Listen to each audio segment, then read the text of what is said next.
Hello guys, and welcome to another episode of my lecture.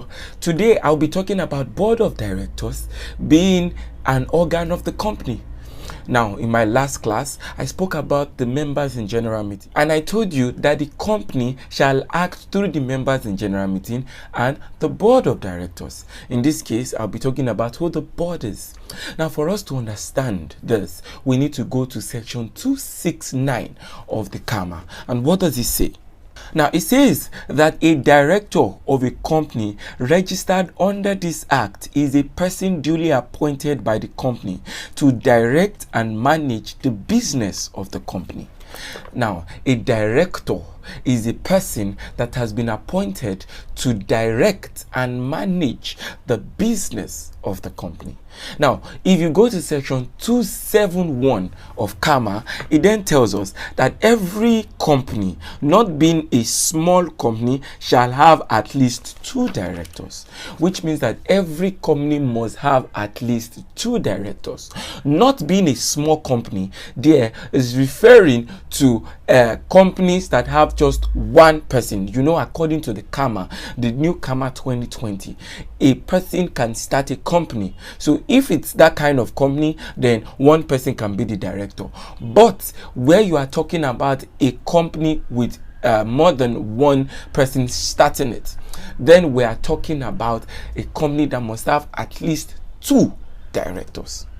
So you see, when you are talking about board of directors, which is the reason they are called the board, so when they come to sit down, a director unilaterally cannot make a decision. If you look at section 87(1), it tells you that a director unilaterally cannot make a decision, except his decision or his act is such that must have been given authority either by the board of directors or by the members in general meeting.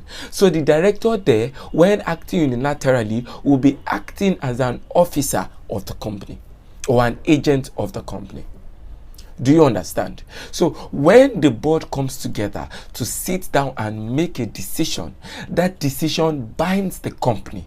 Because don't forget, section 87(1) tells us that the company shall act through its board of directors or through the members in general meeting. When the board sits, whatever decision it makes then becomes a final decision on the company. However, the board can delegate its duty to a third party, which is any officer in the board, and then where there is a delegation to the officer, that officer then acts as the company. Do you understand that? Because he got its authority from the board of directors. Do you understand that? So basically, I would like you to also go through my lecture notes where I discussed about the case of Odutola Holdings and Ladejobi, and also the case of Ali Company Limited versus Goni. In those 2 cases, the court illustrated that when you are looking at the board of directors, they have the power to make a decision as to bind the company.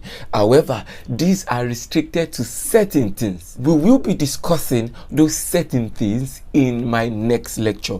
My next lecture will be on the power holding of the company. So which means, where do we have the power? Where can we find certain powers? And that was what I'll be talking about in my next lecture.